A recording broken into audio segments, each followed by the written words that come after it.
XSat couldn't have done what it did, just any type of location ecosystem, what Geopath does a lot for the industry with their partners, none of that could exist without having GPS. And I was like, well, why do we have GPS on our phones? Well, it was all because of 911. As people were moving from landlines to mobile phones, how are you going to find somebody when they need help?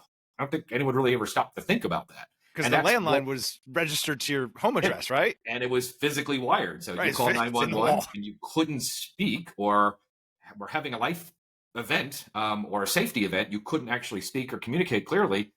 By that phone connection, they would know where you actually were. They could send help to people in distress. Now, fast forward when we start moving to cell phones, well, it's not connected. If you can't tell them where you are, how do they actually find you?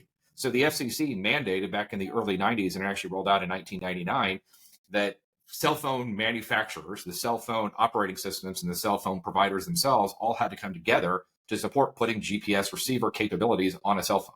And it was for public safety.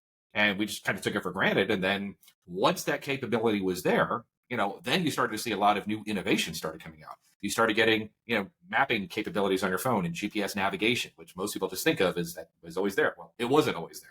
And then you started seeing services that started coming out from that, from the Ubers and the DoorDashes of the world to location analytics. You name it, kind of runs. And GPS today is responsible for, it's estimated over $1 trillion a year in kind of global impact for the U.S. So it's a dramatic shift, but the foundation of it was really around public safety. And you saw a lot of innovation that took off after that.